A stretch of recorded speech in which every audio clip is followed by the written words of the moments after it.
Hello बच्चों, आपका अपना कमलेश सर आपके एसके एक्सलेंट एकेडमी में स्वागत है। आज हम लोग बात करेंगे पॉलिटेक्निक के भाग प्रॉफिट लॉस और डिस्काउंट के बारे में। ठीक है, इस वीडियो में हम लोग प्रॉफिट लॉस डिस्काउंट के बारे में क्या करेंगे, समझेंगे।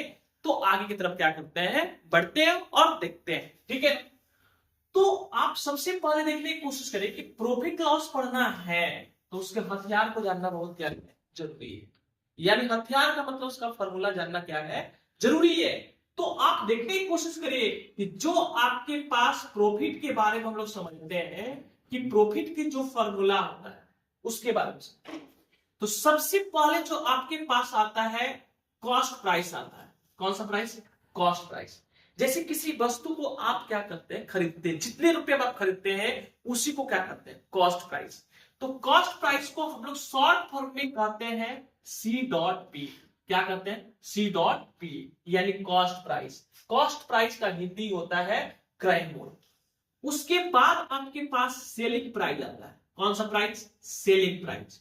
ठीक है बाबू, सेलिंग प्राइस का मतलब होता है कि जितने में आप किसी वस्तु को बेचते हैं उसी को हम लोग सेलिंग प्राइस के नाम से जानते हैं, जिसको हम लोग एसपी से डिनोट करते हैं। किससे?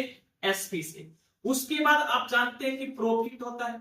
तो प्रॉफिट जब कब होगा, तो प्रॉफिट को हम लोग पी से डिनोट करते हैं। किससे डिनोट करते हैं? तो प्रॉफिट कब होता है कि जब सेलिंग प्राइस अधिक हो और कॉस्ट प्राइस क्या हो, कम हो, तो उस कंडीशन में आपके पास क्या होता है, प्रॉफिट होता है। ठीक है, इसी प्रकार अगर हम लोग लॉस के बारे में बात करें, किसके बारे में? लॉस। तो लॉस में आपके पास क्या होगा कि कॉस्ट प्राइस आपका अधिक होगा और सेलिंग प्राइस आपका क्या होगा, कम होगा। यानी आप खरीदे होंगे ज्यादा रुपया में, आप बेचेंगे आप कम रुपया में, तो उसको हम लोग लॉस के नाम से जानते हैं। किसके नाम से? लॉस के नाम से।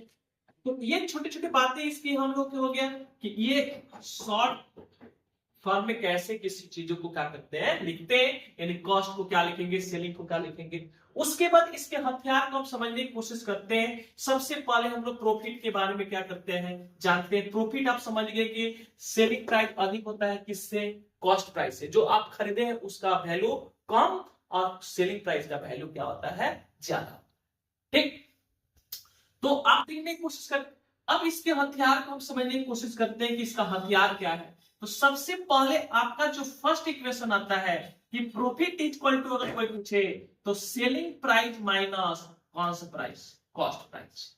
उसके बाद दूसरा नंबर आप देखने की कोशिश करें, आपसे सेलिंग प्राइस पूछ दिया, तो आपसे सेलिंग प्राइस जब पूछेगा तो कॉस्ट प्राइस प्लस क्या आएगा, प्रॉफिट आएगा। अगर आपसे पूछ दिया कि कॉस्ट प्राइस क्या होगा, कौन सा प्राइस, कॉस्ट प्राइस क्या होगा, तो सिंपल से बात है कि आपके पास एसपी माइनस क्या आएगा, पी आएगा, यानी प्रॉफिट आएगा। इसी तरह चौथा स्टेप आपसे पूछ दे कि भाई पी परसेंट कितना होगा, तो पी परसेंट आपके पी बटे कितना होगा, सीपी इंटू कितना परसेंट होगा, 100%। कितना परसेंट? 100%। अब एक लास्ट जो मेरा कंसेप्ट है, उस कंसेप्ट को आप समझने की कोशिश करें कि अगर आपकी 20% कोई वैल्यू दिया है तो आप 20% का मतलब समझिए कि 25/100, यानी 1 बटे कितना आएगा, 4। तो नीचे वाला जो होता है वह सीपी होता है। क्या होता है बाबू? सीपी। और ऊपर वाला जो होता है वह आपका होता है प्रॉफिट। क्या होता है? प्रॉफिट। तो इस टर्म को आपको क्या करना है, याद रखना है। ठीक है, आगे बढ़ते हैं। इतना बात आपको समझ में आया होगा। ठीक है, देखते हैं। अब एक मान के चले कि आपके पास कोई चीज है, एक क्वेश्चन लेते हैं। जैसे मान के चले कि आपके क्वेश्चन नंबर फर्स्ट कि आप किसी वस्तु को आप मान लीजिए कितने रुपए में खरीदे, 5,000 रुपए में खरीदे, कितने हजार रुपए में, और उसमें आपको बोल रहा है कि उसको प्रॉफिट, यानी पी कह रहा है कि आपको भाई मान के चले कि 10% आपको प्रॉफिट हुआ है। कितने प्रॉफिट? 10%। तो 10% का जब प्रॉफिट हुआ है तो प्रॉफिट का वैल्यू भी क्या करना है कि कितना रुपया प्रॉफिट हुआ है। उसके बाद आप बोल रहे हैं कि आपके पास सेलिंग प्राइस कितना है। ठीक है ना, अगर आप 10% के हिसाब से 10% लाभ कमाने के लिए आप मतलब खरीदे थे कितने, 5,000 रुपये में, आपको 10% पर बेचना है, क्या करना है, बेचना है, तो उसका सेलिंग प्राइस कितना होगा, कौन सा प्राइस, सेलिंग प्राइस उसका कितना होगा, ये वैल्यू हमको क्या करना है, निकालना है।